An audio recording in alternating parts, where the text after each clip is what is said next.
Estamos iniciando mais um Antenados na Geral, agradecendo a Deus pelo dia que Ele fez, pelo dia de hoje, esse dia bonito. Espero que esse programa faça bem a você. Já quero deixar aqui o versículo do dia, Provérbios 27, verso 17. As pessoas aprendem umas com as outras, assim como o ferro afia o próprio ferro. Tá aí, ó. O aprendizado é no dia a dia, o aprendizado tá nas relações. E hoje aqui, na relação do bate-papo com os pastores que vieram, vamos aprender e lhe ensinar.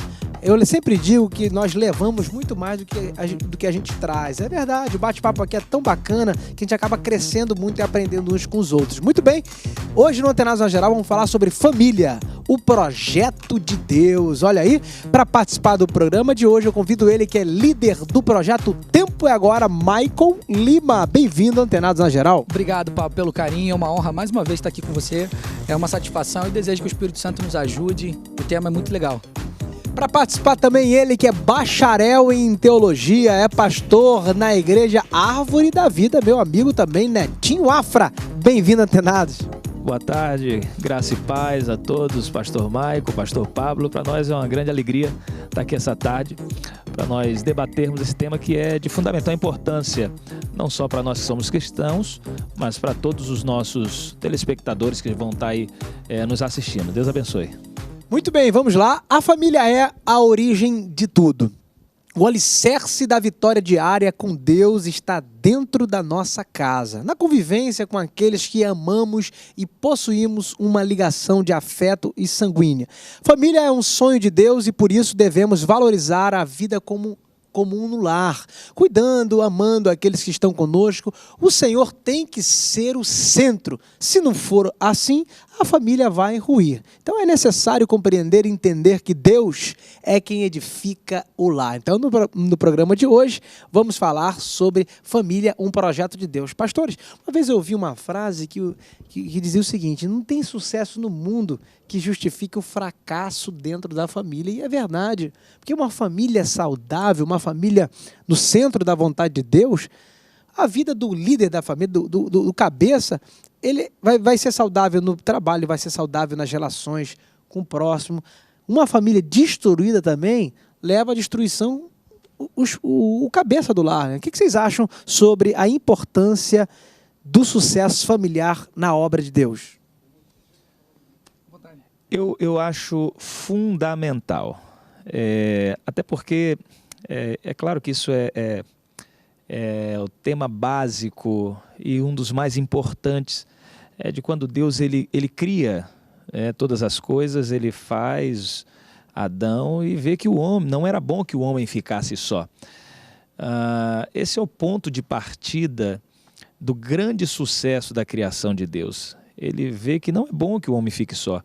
Então, todo projeto realmente não vai justificar qualquer sucesso ou fracasso de uma família.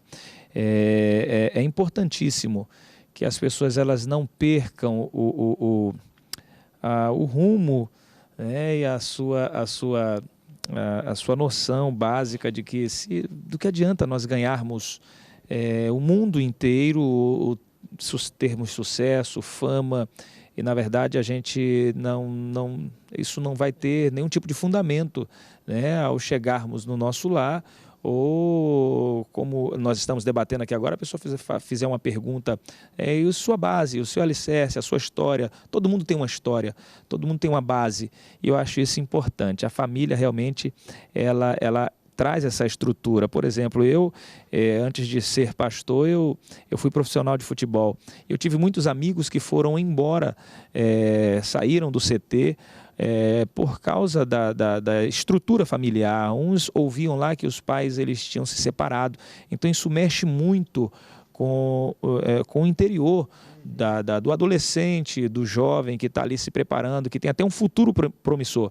Mas quando escutam algo como esse, a pessoa acaba desestruturando. Ela não aguenta, ela não resiste, porque família ela é base, ela é o alicerce. É tão bom quando a criança ela chega em casa, ela vê o pai, chega e vê a mãe, enfim. Então, realmente, eu acredito que a família ela é realmente o alicerce, ela é a base. Quando não existe isso, existe a tendência a nós, o barco naufragar. Michael. Família, na verdade, é um propósito que Deus inventou antes mesmo de inventar o Adão e a Eva, né? Quando ele cria, ele diz assim, eu quero que ele se pareça comigo, né? Que seja feito a minha imagem. Não há nada mais parecido do que uma relação paterna do que um pai que quer que o seu filho se pareça consigo, né? É um desejo de todo pai que o seu filho torça pelo seu time. Sim. É um desejo de todo pai que o filho se encaminhe para as direções e para as pretensões que ele também teve de vida. Então, na verdade, a proposta de Deus, desde o início com Adão e com toda a geração que viria depois, era desenvolver uma relação paterna, uma relação de vínculo mesmo familiar. Esse foi sempre o desejo de Deus. Inclusive, o próprio Deus, como pai, apresentava-se diante do homem e via se encontrar, se relacionar. Na verdade, a família é a base de fato, como a gente sempre diz, né, de todas as coisas.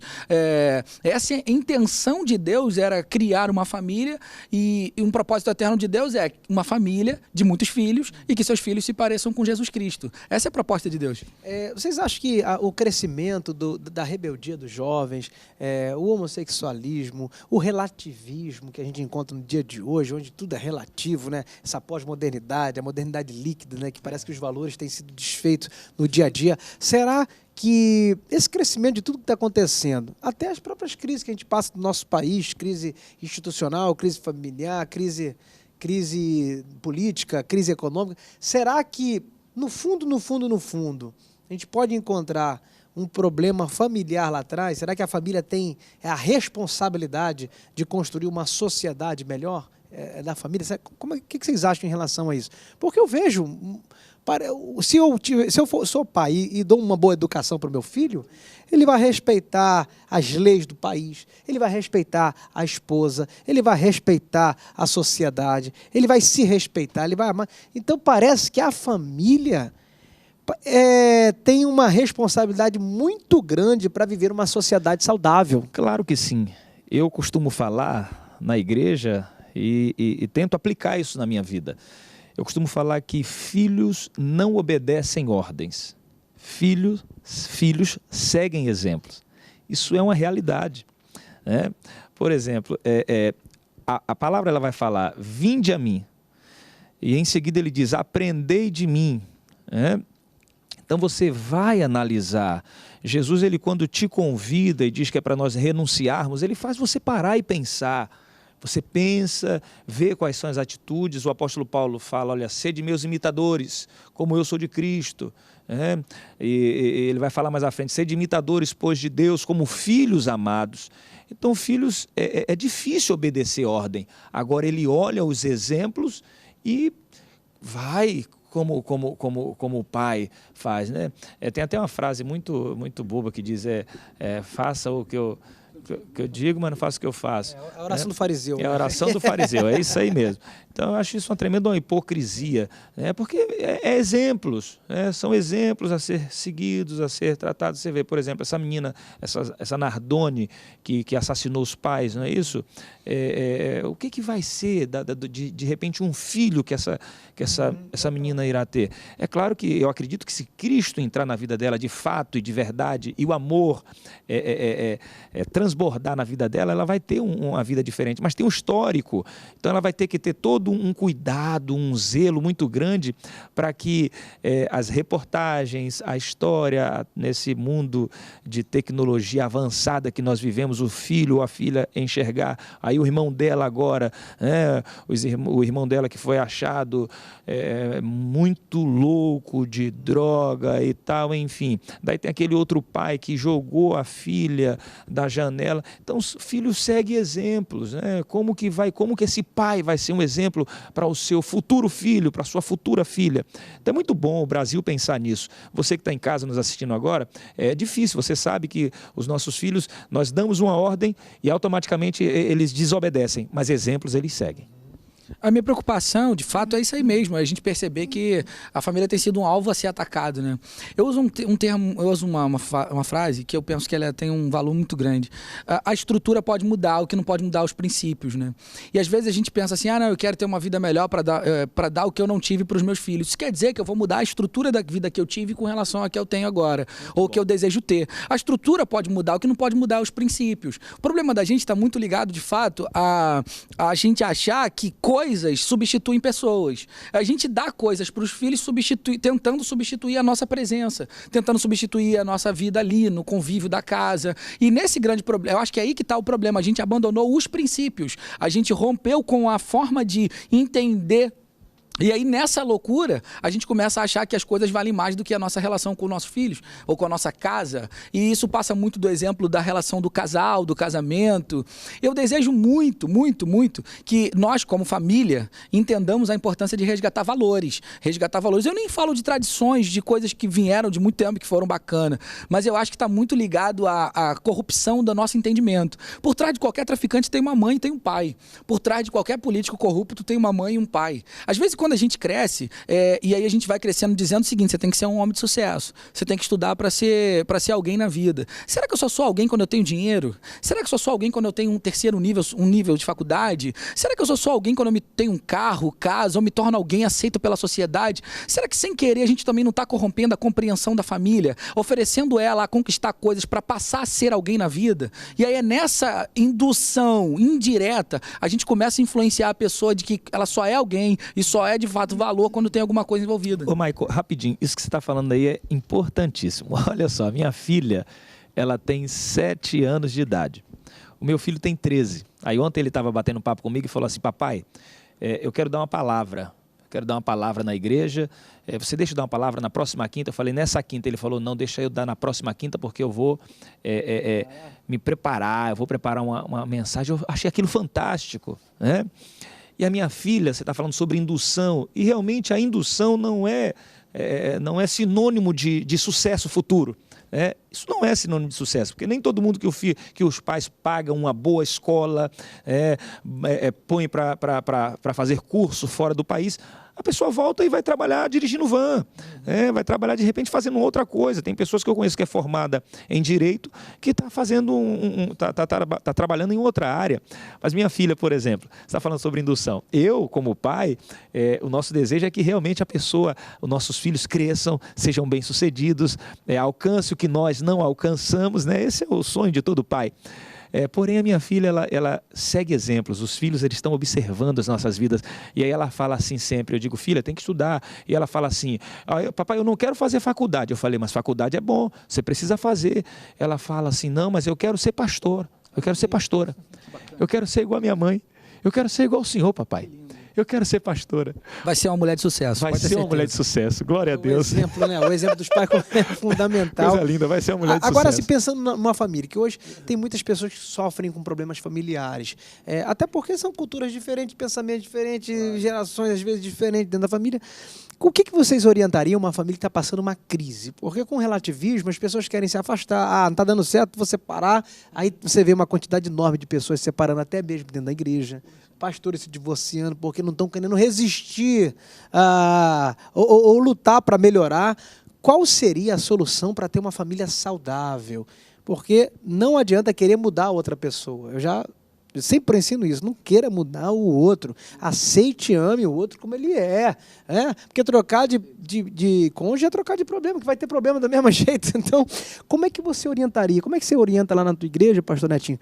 Os casais estão passando por problemas familiares, pais que não conseguem governar seus filhos, filhos que não conseguem respeitar seus pais, mulheres e maridos que não conseguem se dar bem, de repente se esfriou aquela paixão, mas isso não justifica o divórcio. A gente tem que perseverar, porque o amor é decisão, é escolha.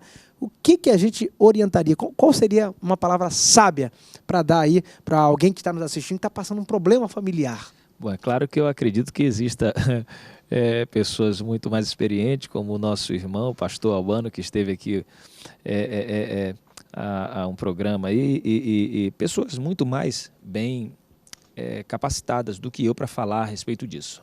Porém, eu sou uma pessoa casada há quase 20 anos, e a palavra que eu estou sempre liberando lá para os nossos irmãos casados, eu vou ter inclusive encontro de casais agora, dia 22, lá na igreja, é o seguinte, a Bíblia ela vai falar que o que vai sustentar qualquer relacionamento é o amor.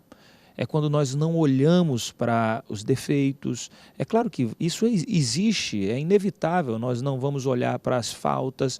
A Bíblia vai dizer que o amor tudo suporta, tudo crê, tudo espera. O amor nunca acaba. Então você precisa colocar isso em prática, aplicar na vida cotidiana.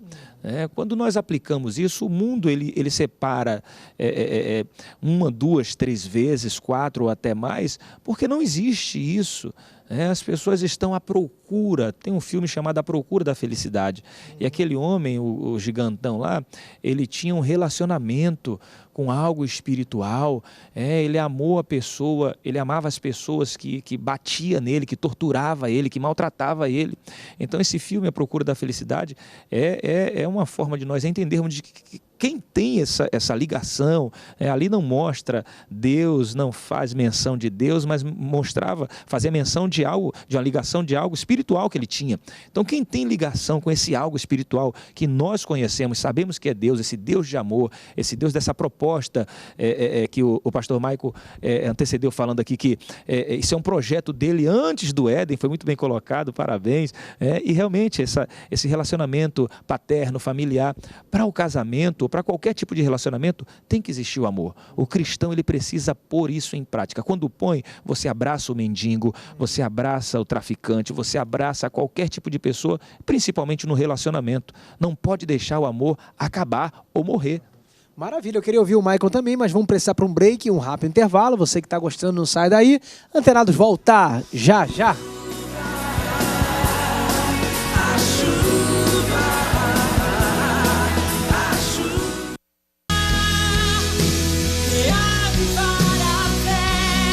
Estamos de volta aqui para o segundo bloco do Antenados na Geral. Olha, eu quero começar esse bloco louvando a Deus pela sua presença, pela sua audiência. Eu sempre recebo recados no meu Facebook, no e-mail da Boas Novas, no telefone da Boas Novas, pessoas agradecendo muito. E eu quero citar o seu nome aqui para essa audiência do Brasil ouvir, que você é uma bênção, que Deus te abençoe e te guarde. Eu sempre oro para que Deus venha preservar a sua fé, que você continue tendo sede, fome de justiça, porque a Bíblia diz que são os bem-aventurados. Felizes são esses que amam a palavra de Deus. Que Deus te abençoe muitíssimo, como diz o meu amigo, o apóstolo Ezequiel Teixeira. Vamos lá, mais uma perguntinha aqui. Não, perdão, eu terminei o bloco, o pastor Netinho respondeu. Michael, responde aí também sobre como que administrar a crise familiar. É que tem culturas diferentes, pensamentos diferentes, idades diferentes, criações diferentes, e, consequentemente, a família não é perfeita. Casamento não nasce pronto, se constrói. E o que você orientaria para a pessoa não desistir da família, não desistir do casamento, não desistir do filho? Porque, às vezes, são tantos anos pelejando, orando, e nada, ela não enxerga nada. O que ela deve fazer? Na verdade, a gente precisa de buscar um princípio, né? Um modelo, um padrão para a gente seguir. Às vezes eu escuto algumas pessoas dizendo assim, fulano é uma pessoa boa, fulano é uma pessoa bacana, fulano faz isso e aquilo, só falta Jesus. Parece que Jesus é um detalhe. Na verdade, Jesus não é um detalhe, não. Se falta Jesus, falta tudo. É importante que a gente entenda isso, porque parece que a gente quer louvar a vida de uma pessoa sem Cristo. E eu não estou falando que precisa de ser religioso, crente de uma igreja, denominação do tipo. Eu não estou falando de religião, eu estou falando de padrão de vida. Eu tenho certeza que Jesus talvez não pode não ser aceito por muitos, diferente de mim. Pode não ser aceito por muitos como uma divindade, como um ser superior, como um Senhor, que é o meu Senhor. Mas é importante que entenda que, embora não é uma verdade absoluta, o princípio que ele deixou, ele pode trazer total relevância para a vida de uma pessoa, consequentemente para uma família. Então é importante que a gente entenda que acho que a única forma da gente conseguir ter sucesso numa vida familiar é tendo os princípios de Jesus como modelo para ser seguido. Por isso que eu digo que o propósito eterno de Deus é ter uma família com muitos filhos e todos esses filhos se pareçam com Jesus Cristo. Porque se eu busco ter Jesus Cristo como modelo para a minha vida, eu tenho consequências positivas nessa minha relação. E eu estou falando em todo sentido. Você falou de uma coisa interessante. Por trás de qualquer motorista de qualquer motorista no trânsito foi um filho de alguém. Por trás de qualquer pessoa que te trata mal no banco, por trás de qualquer pessoa que te atende mal no McDonald's, no Bob's, é alguém que foi filho de alguém. Então pode ser que ao longo da vida a gente vai recebendo cargas e marcas por conta de relações frustradas resultadas das nossas famílias, que faz com que a gente se torne o que a gente é. Mas eu desejo que Jesus Cristo salve isso. Eu sou resultado de uma família onde minha mãe se envolveu com meu pai quando ela tinha 13 anos de idade. Aí minha avó foi contra, tanto a avó, parte do meu pai, quanto todo mundo. Meu pai já era uma pessoa que tinha contato com droga, uma pessoa problemática. Minha mãe insistiu, pagou para ver, resultado. Teve 5 filhos, alguns abortos. Perdi, por falta dessa estrutura familiar, 2 irmãos assassinados, envolvidos no tráfico de drogas. E louvado seja Deus porque eu estou aqui. Porque Jesus quis poupar a minha vida, porque possivelmente também não era mais para eu estar aqui, por conta do destino, da história, da marca que eu recebi na minha família. E eu percebo que Jesus Cristo foi o ponto elementar e fundamental para que eu estivesse aqui hoje e possa construir a minha família dentro de princípios e morais. A igreja pode não ser o melhor lugar do mundo, mas ela ainda tem uma reserva moral que influencia na vida das pessoas. Muito bom. E aí, Michael, então, tá escrevendo uma nova história na família. Aleluia. Né? A partir de você, teus filhos, tua geração vai ser contada com uma outra história. Agora, assim, como é que é a disciplina pedagógica para uma família, para ela ter uma... existe alguma disciplina pedagógica, uma instrução pedagógica para uma família viver um relacionamento saudável, do tipo, é o que eu falei aqui num outro programa, que eu faço exercício com a minha esposa, eu olho no olho dela todo dia, eu abraço ela todo dia, eu digo que a amo, eu profetizo, seus sonhos serão realizados, que seus projetos prosperem, e ela se sente importante. O marido falar isso para a mulher, desejar o bem, eu digo, toda sorte de bênção repousa sobre a sua cabeça, que o universo conspire ao seu favor, que Deus ouça as suas orações. Eu oro para ela, uma disciplina que a gente pode ensinar aos casais, né? Olhar no olho, dizer que a ama. Existe alguma disciplina, Netinho, que você pode ensinar para as famílias hoje, para mudar a história da família delas? Sim, sim. Inclusive, alguns gabinetes, né, a gente tenta orientando algumas famílias a exercitar algumas coisas do que você acabou de falar. Agora, como eu falei aqui no princípio, eu tenho o costume de falar para os meus filhos, antes de dormir, eu vou lá, digo, Vitão, papai te ama. Ele responde, eu te amo. A fala do pai é muito importante da família. Ele nunca mais vai esquecer isso. Nunca mais. Ele vai fazer isso com os filhos dele. Vai fazer isso com os filhos. Isso é, por exemplo, meus pais, nós temos uma cultura de, nos nossos aniversários, quem está fazendo aniversário não acorda, porque sabe que vai ser acordado tomando um banho de perfume. Então, assim, nós não acordamos, ficamos esperando. Aí quando acordava, tinha lá um café da manhã preparado. É uma cultura muito gostosa, né? E isso eu adotei para minha família. Então, na minha família, quem faz aniversário hoje, eu, a minha esposa, a Sandra, o Vitão, a Juju, a Bibica, né? Nós ficamos dormindo e aí vai lá, toma o banho de perfume, a mesa do café da manhã já está preparada. Isso é importante. E para nós que somos pastores, vocês sabem aí o quanto, eu vou falar nós aí da nossa classe mesmo, o quanto é difícil nós termos esse tempo aí para a família, de dedicação. É complicado, meu irmão, porque eu vou sair daqui do programa, eu já tenho algumas visitas nos lares para fazer. Quarta-feira na IEAV é dia de visita no lar, é dia de nós apacentarmos, é dia de nós cuidarmos, levarmos o bálsamo, o azeite para sarar feridas. Mas eu tenho um dia, Pablo, um dia, e a nossa igreja sabe, quando eu digo lá na igreja, segunda-feira é dia de quê? Da família. Ou seja, eu tenho um dia exclusivo só para minha família, onde eu saio com eles, nós vamos almoçar ou jantar. Então, você precisa cultivar, isso é importante, é fundamental, porque quando não há isso, nós somos propícios aí ficamos vulneráveis a muitas coisas que Satanás ele investe mesmo, não só na família cristã, mas na família secular, porque é isso que tem acontecido hoje em dia, né? As pessoas estão sendo destruídas por não cultivar e nem está aí investindo no seu casamento, na sua família. É importante falar eu te amo, é importante falar, olha, vamos sair, vamos jantar.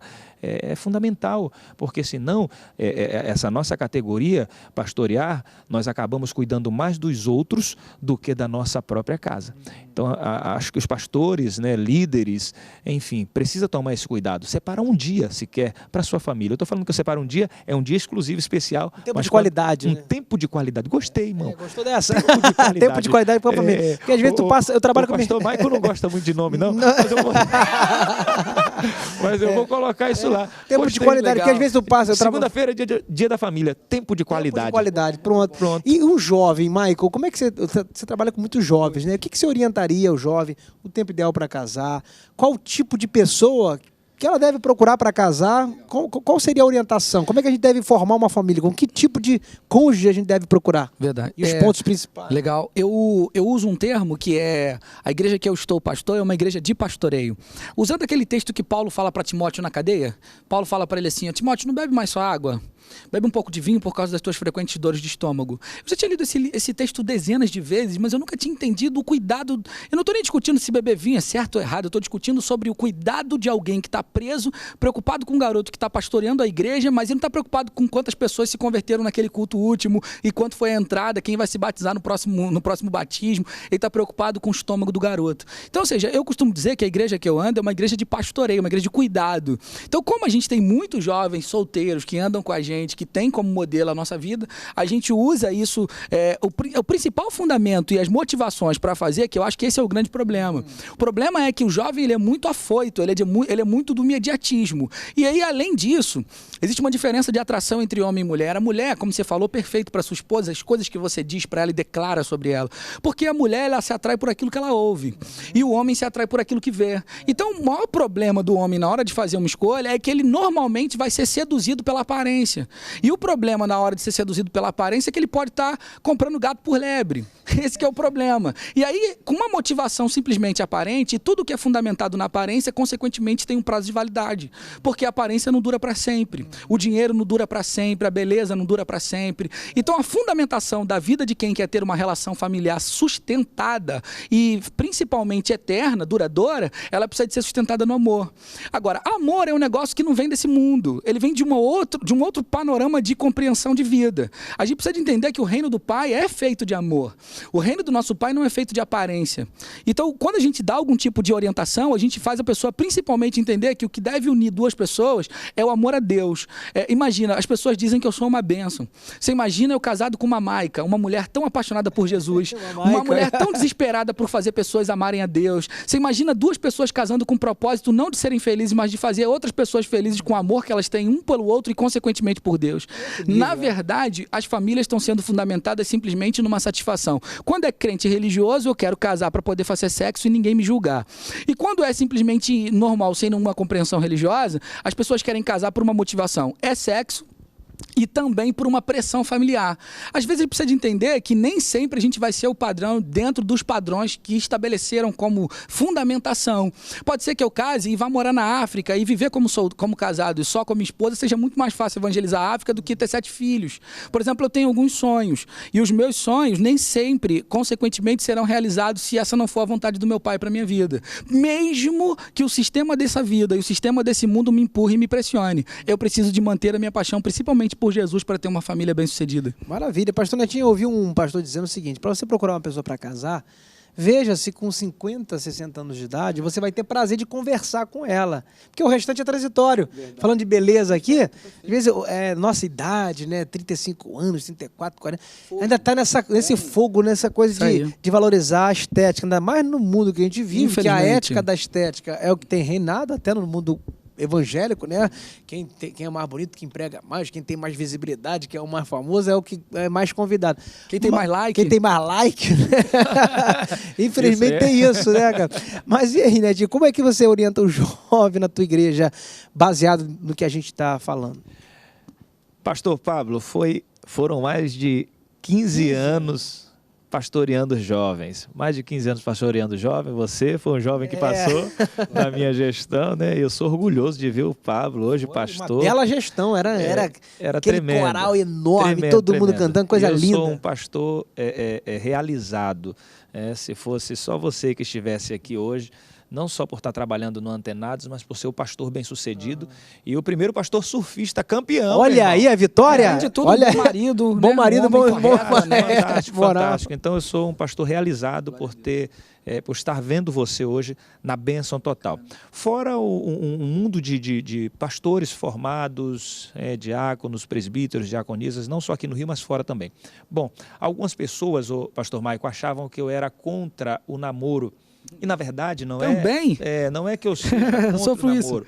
Não é que eu seja contra o namoro. Eu sou hoje pai de 2 filhos, mas tenho 2 filhos fora do casamento. Isso feito na minha adolescência, fora de Jesus. Então, quando eu nasci de novo, eu recebi uma educação espiritual muito saudável de pastores e líderes que me sustentaram em oração e me orientavam falando: meu filho, você hoje é uma nova criatura, você é uma nova pessoa, você não pode mais praticar as mesmas coisas que você praticava, ok? Então o que acontece? Eu passava isso para a nossa juventude, tanto que o Pablo ele era um jovem radical, extremamente radical. No carro dele não entrava menina. Bem, Se guardou, bem, né? bem guardado. Radical. Não era por causa da denominação que nós congregávamos, estava nele. Até as mulheres menos favorecidas pela estética, pela beleza. eu não deixava. Não, tanto as mais favorecidas quanto as menos favorecidas. Ele mantinha a distância. E glória a Deus pela sua vida, casou muito bem. Mas por que eu falei que eu tenho 2 filhos fora do casamento? Porque eu sofri alguns assédios, claro, até porque isso é natural do adolescente. Mas naquela época, já na igreja, eu falei o seguinte: eu preciso ser, minha curiosidade, meu interesse era ser batizado com o Espírito Santo e com fogo. Eu queria esse batismo, eu queria esse encontro com Deus. Então essa era a minha orientação para o jovem que estava chegando, ou o jovem que estava lá, mas de repente estava adormecido e não sabia por que a vida dele não rompia, ele não desenvolvia, ele não conseguia alcançar um bom relacionamento, ou nunca de repente teve nenhum relacionamento. Então eu nunca fui oposto a relacionamento, a namoro. Não é isso, é que a pessoa precisa ter primeiro vida com Deus. E aí o que eu fiz, pastor Maico? Como foi que nasceu o meu relacionamento? Eu vou dar o meu testemunho aqui. Em menos de 1 minuto, eu olhei para a pastora Sandra, hoje a pastora Sandra, mas a Sandra, ela cantando com a guitarra na igreja. Eu falei: poxa, que morena linda, mas eu preciso primeiro ter um relacionamento com Deus. Ela era líder do grupo jovem, onde nós pastoreamos lá, me colocou como vice, e o relacionamento de amizade foi crescendo, né? O relacionamento de amizade. Nós namoramos, noivamos e casamos. Para que você tenha um relacionamento duradouro, para quando chegar lá aos 50 anos você tenha essa disposição para olhar para a sua mulher e falar: olha, eu te amo como te amei na primeira vez que eu te vi, você precisa estar bem no Senhor, meu irmão. É no Senhor. Esteja no Senhor, escolha no Senhor, espere no Senhor, né? E aí você, daqui a 50 anos, vai olhar para sua esposa e vai amar ela como viu na primeira vez, e não olhar para a estética, não olhar para a conta bancária dela, o que ela vai poder promover para você, ou a família dela, o que vai deixar por herança. Isso tudo vai passar. Você é testemunho forte. Então, o Senhor, é Jesus no casamento que é a solução da família. No centro. Viu, jovem? Recebe aí essa palavra aí de sabedoria do pastor Netinho. Vamos para um break, intervalo rápido, e Antenados volta já já. O céu vai se abrir e os anjos de Deus vão descer e subir. Estamos de volta para o 3º bloco do Antenados na Geral. Eu quero já iniciar esse bloco incentivando você a participar conosco. Anota aqui, o telefone que está debaixo da sua telinha. Você vai poder ligar para a gente, mandar uma mensagem de texto, gravar vídeos no WhatsApp. Você pode também enviar para mim aqui um tema para que possamos abordar. É importante a sua participação. Visita nesse momento também, aproveita que você está aí. Eu sei que tem gente aí que está com o celular na mão. Esse aí é um vício que a gente quase não... Né? Visita nosso canal que temos no YouTube. Esse programa vai para lá, tem uma lista enorme, você pode rever, estudar. De repente você é professor de escola bíblica, tem um tema que você quer saber, ali vai ter, com certeza, são muitos temas que nós abordamos aqui. Importante também saber que temos uma página no Facebook. Visita lá, compartilha, dá um joinha, avisa para seus amigos que tem um programa muito bom aqui na Rede Boas Novas, o Antenados na Geral, um programa que exalta a palavra de Deus. Queremos que esse programa esteja no centro da vontade de Deus, exaltando a Bíblia Sagrada, exaltando Cristo.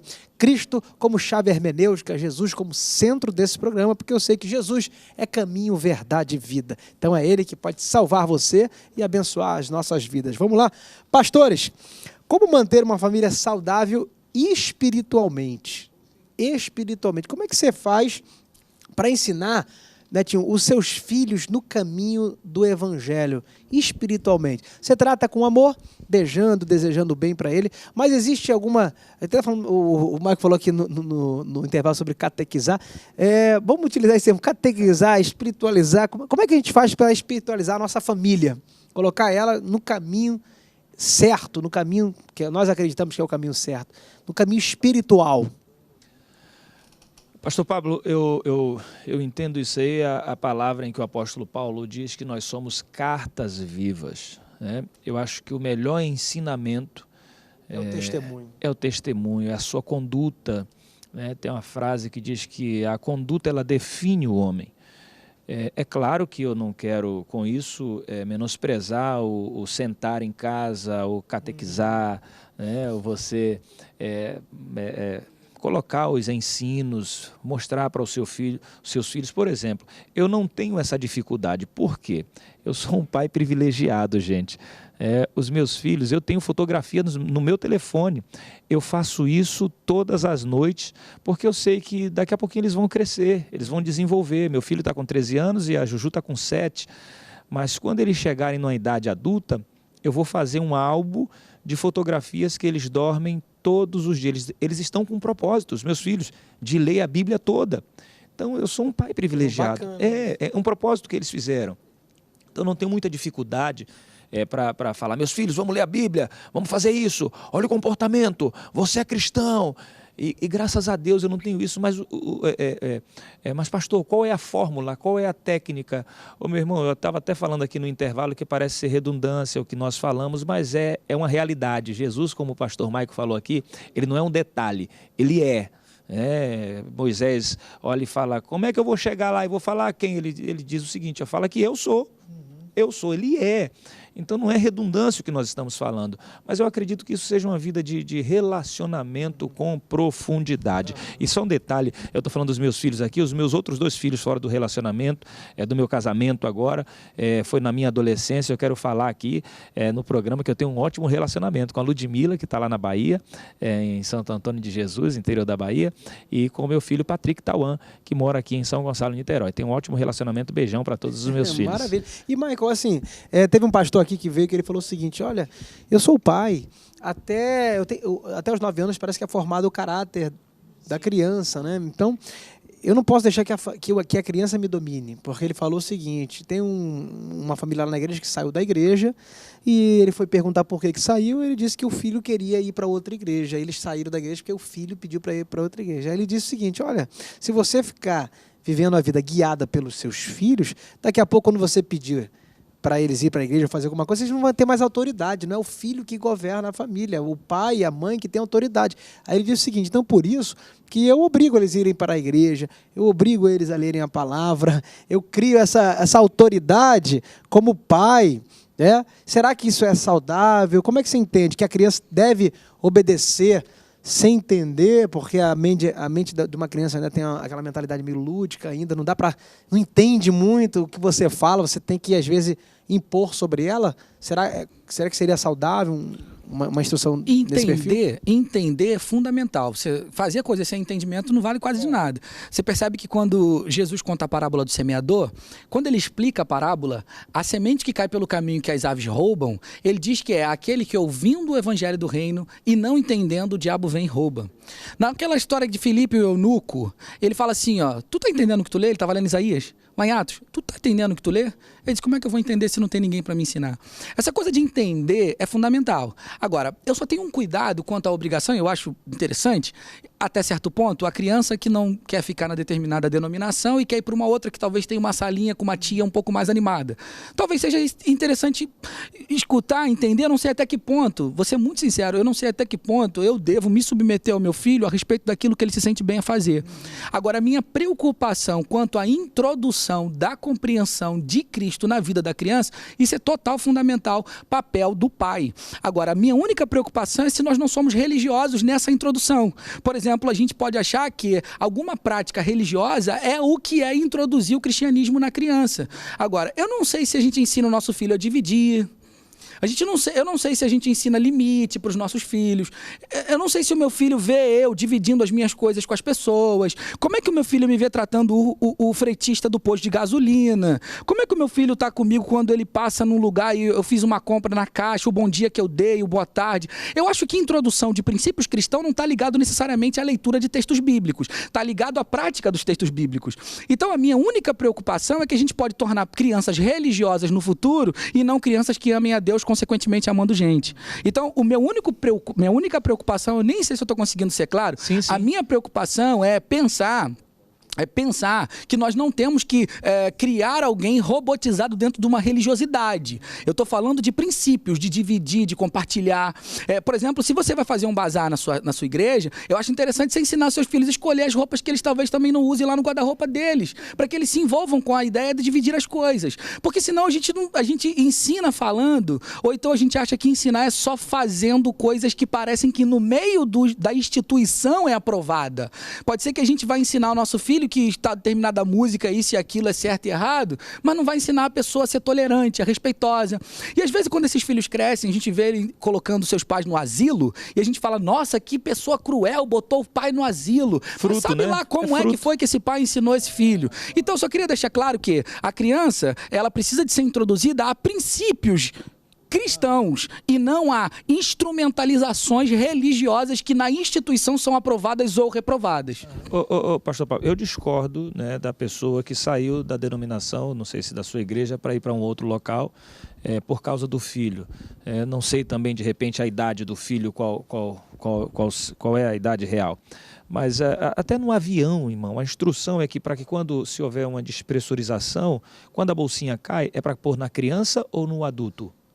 No adulto, porque a racionalidade, a maturidade é muito mais desenvolvida que a da criança ou do adolescente. Então, cabe realmente ao pai fazer isso que o pastor Michael acabou de falar, a instruir. Fala, meu filho, você quer ir para lá por quê? Qual é a motivação? É Cristo a motivação? Porque tem aqui também. Não é diferente da de lá. O mesmo Cristo que está sendo exaltado, manifestado lá, está aqui. Então, isso tem que ser tomado muito cuidado, porque acaba que nós geramos pessoas para mais tarde, de repente, estar colocando E vocês acham que o iPad, o telefone, está atrapalhando a criação dos pais? Porque hoje a gente vê aquele jogo da baleia azul, que geralmente ali, a gente foi pesquisar, parece que esse jogo não é qualquer um que joga. Eles escolhem quem quer fazer parte do jogo. E para fazer parte do jogo, eles pesquisam as pessoas, principalmente adolescentes, que estão depressivos, que colocam ali no Facebook, estou chorando, estou carente, estou não sei o quê. Então, assim, eles pegam essas pessoas, convidam para o jogo, porque sabem que já são sensíveis, já é sugestivo, né? Pela carência emocional. Então é mais fácil entrar, porque nós aqui, manda cortar braço, ninguém vai querer cortar braço, faz uma baleia no braço, ninguém vai querer fazer. Então, assim, será que esses filhos de pais órfãos, será que o telefone, o iPad, porque é fácil, né? A criança está gritando, para, meu filho, toma aqui, dá um celularzinho, já para na hora e fica lá jogando. Será que está sendo um inimigo para a criação de um filho, né? Para a construção de uma família saudável? Será que a gente pode colocar como prejuízo? Na verdade, a gente está vivendo num mundo onde a gente está muito mais preocupado com a nossa vida do que com a vida das pessoas, né? Então, consequentemente, eu de fato não tenho problema nenhum com o iPad, não tenho problema nenhum com o celular. Eu só acho que cada fase da vida precisa de ter acesso a determinado tipo de coisa. Uma criança não vai dirigir um carro. Assim como o namoro também que a gente falou, né? Isso aí, então, Deus me livre. Por 13 exemplo, anos. a igreja que eu estou pastor, crianças menores de idade não recebe nenhum tipo de influência de abençoar ou nenhum tipo de aprovação com relação a qualquer relacionamento que eles tenham. Nós não acreditamos nisso. Nós não acreditamos que criança menor de 18 anos pode ter rede social. Eu não acredito nisso. Pode participar da rede social do pai, pode tirar foto junto com o pai. Agora, eu não consigo entender crianças tendo rede social. Porque ali, enfim, não vou entrar nesse mérito agora. Eu não acredito, também não oriento. Se eu tivesse um filho, meu filho não teria rede social se fosse menor de idade. Agora, a questão de dar um negócio, a gente, na verdade, está com a vida tão corrida e a gente se dedica tanto a algumas questões da vida pessoal que faz com que a gente substitua a nossa presença dando as coisas para os nossos filhos. E aí a gente dá um quarto, a gente dá o aparelho, ou a gente coloca a criança de frente para um programa desses infantil lúdico, né? E vai fazer as tarefas, enfim. O que é que vale mais, né? O que é que vale mais? Os nossos filhos, ou a nossa louça bem lavada, ou a casa bem arrumada, o que vale mais para nós? A nossa unha bem feita? Na verdade, a gente precisa de entender a importância do que é ser pai e ser mãe. O problema está na influência, na motivação quando a gente forma uma família. A família, normalmente, ela é fundamentada em cima de uma satisfação de prazer sexual. A gente não olha para a complexidade que é botar um ser humano no mundo. E a gente olha para as pessoas do mundo do jeito que está e a gente fala assim, nossa, eu gostaria muito de deixar um mundo melhor para os nossos filhos.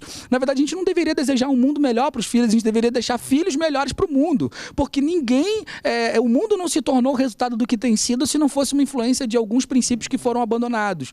Agora, eu não tenho problema nenhum com ninguém deixar de ter iPad ou qualquer tipo de eletrônico, desde que eu induzi e ensinei o meu filho a saber lidar com aquilo. O problema é que a gente, às vezes, não amadurece a criança, não ensina, não dá princípios nem limite, e aí a gente quer fazer com que as coisas façam o nosso papel.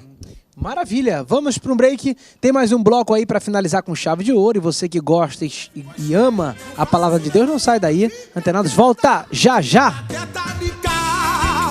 Deixa eu pular do mistério, fica quieta, Mical, deixa eu pular do mistério.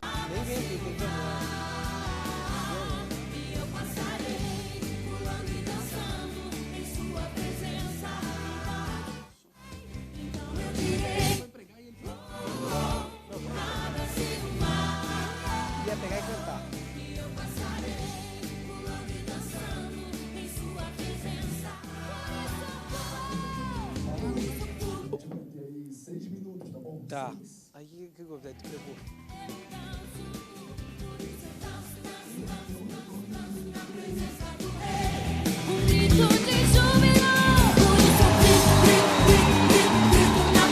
Antenados Geral está de volta aqui para o quarto e último bloco aí, ao som da Aline Barros. Eu grito, corro. Agora que esse correr, que esse grito não fique só em palavra, né, Michael? Que possa fazer parte da sua vida diária. Corra para os braços do Senhor e corra para as almas que estão perdidas também. Grite em oração, mas ore vivendo oração. Você tem que agir também, né? Porque às vezes o cara tá só clamando um monte. Jesus, me dá a benção. Tal, que nem aconteceu comigo no início da conversão. Eu espiritualizava, todo mundo passa por essa fase, né, da espiritualidade, tudo é espiritual. Eu fui para um monte orar para Deus aprovar que eu estava fazendo um concurso público. Aí eu orei tanto, fiz campanha, vigília, jejum, quando cheguei lá, não aprovei. E o amigo meu, que era incrédulo da Umbanda lá, passou. Eu falei, que Deus é esse, cara? Aí o cara estudou, só isso, o cara estudou, mergulhou nos estudos, fez e eu não... Então, assim, a espiritualidade, ela deve ser manifestada no dia a dia, né? E como que a gente pode trazer a sabedoria para a nossa família? A sabedoria, ela é conquistada de que forma? Tem 5 minutos aqui para terminar, começar aqui pelo Netinho. Como é que a gente adquire sabedoria? Porque às vezes, Netinho, tem pessoas que não têm muito conhecimento teológico, mas são muito sábias. Eu já conheci pastores assim que às vezes não sabem nem ler direito, mas o cara ele vai pedir uma orientação. Ele é sábio, né? Mais do que qualquer catedrático. A sabedoria é um dom. A sabedoria ela é adquirida nas experiências do dia a dia. Como é que vem a sabedoria? A sabedoria pode ser também adquirida olhando para o outro testemunho, né? Aprender com o erro dos outros também, né? Como é que você acha? Como é que ele orienta o Brasil a buscar sabedoria? Bom, eu acho que os exemplos, né? E quando nós somos forjados também. Mas eu vendo Salomão, ele teve a oportunidade de pedir qualquer outra coisa para que ele reinasse, tivesse um reinado espetacular. Ele poderia pedir grana, poderia pedir um palácio melhor do que o pai dele tinha projetado, né? Não, esse palácio que meu pai projetou é legal, mas eu quero um outro. Enfim, mas ele pede a Deus sabedoria. E a sabedoria de Salomão ele não adquiriu... como é que eu posso falar? Ele não adquiriu... sabe? Foi em oração, né? Foi em oração, foi em vida mesmo, em vida com Deus, nas coisas que ele foi vivenciando no dia a dia de reinado dele. Por exemplo, ele chegou ao ponto de falar, olha, a sabedoria que ele adquiriu foi tão maravilhosa, a Bíblia vai falar que nenhuma outra pessoa, nenhum outro ser humano vai ter a sabedoria que Salomão teve, que ele chegou a falar o seguinte, olha, tudo é vaidade. Tudo é vaidade. Tamanha sabedoria que esse homem adquiriu. Então, nós vamos adquirir. A pessoa sábia, ela adquire vivendo, com a vida. A vida vai ensinando, a vida vai tratando, a vida vai forjando. Não adianta nós procurarmos. Tem pessoas que têm conhecimento teológicos tremendo, que você abre a boca e fala, meu Deus, que conhece, mas não é uma pessoa sábia. Conhecimento é uma coisa, sabedoria é outra. Do que adianta a pessoa ter um conhecimento vasto e na hora de externar aquele conhecimento não ter sabedoria para colocar. Quantos profetas de Deus são profetas de Deus, mas não sabem entregar de forma correta, não tem sabedoria para entregar o recado de Deus de uma forma que não vai causar dano à pessoa que está recebendo, à família da pessoa. Então às vezes isso. O cara não tem doçura no falar. Não tem. Então tem que ter sabedoria. Atos dos Apóstolos, capítulo 6, eu vejo a igreja ali, é claro que não é essa a pergunta, mas os apóstolos, a igreja sofre um dano e a igreja precisa de pessoas para reorganizar o modelo da igreja que estava se ruindo, de ajudar, de fazer prosperar novamente na ajuda. Então os apóstolos voltam e falam o seguinte, olha, vamos escolher pessoas cheias do Espírito Santo e com sabedoria, pessoas sábias, mas a sabedoria, eu acredito e entendo isso acontece na minha vida todos os dias, nós vamos adquirindo diariamente, não adianta você procurar um sábio, você pode até ver bons exemplos, como eu falei aqui, você vai ver, mas só vai conseguir adquirir sabedoria vivendo, dia a dia, subindo degrau a degrau. Maravilha, o interessante que o Netinho falou aqui sobre sabedoria, e Salomão falou sobre a vaidade, né, que é a vanidade, que é aquilo que é passageiro, e parece que o sábio, ele se preocupa com aquilo que é importante, né? Aquilo que é passageiro, ele não se prende àquilo, ele se prende somente àquilo que é importante. Então, se o cara quer ser sábio na família, ele vai valorizar aquilo que é mais importante, que é a vida, as relações. O mais importante são as coisas mais simples, por incrível que pareça. Você pega o teu filho, né, dá um carro, você pode dar um carro, pode dar uma roupa, pode levar para passear, mas o mais importante que o filho quer é o abraço, o beijo, a relação. A sabedoria ensina... Tem um minutinho, pastor Michael. Sabedoria, a Bíblia fala que sabedoria é temer a Deus, né? Esse é o princípio, é o começo da sabedoria, é temer a Deus. A gente tem criado uma geração de pessoas com muita reputação, mas com pouco caráter. Reputação é aquilo que as pessoas pensam de mim, que elas olham para mim e na estética que eu transmito, elas acham que eu sou alguma coisa. Reputação é o que as pessoas pensam, que eu mostro. Caráter é aquilo que eu sou quando ninguém está me vendo. Então que a gente construa uma família de filhos com caráter, mesmo que não tenha reputação. Maravilha! Olha, pastores, quero agradecer muitíssimo a presença de vocês. O papo hoje foi uma bênção. Oramos para que a sua família seja um exemplo aonde for, porque uma família abençoada é um bairro abençoado, é um prédio, um condomínio abençoado, é uma igreja abençoada. Então que a sua família seja bênção aonde for. Deus abençoe, um beijo grande. Obrigado, Brasil. Até a próxima!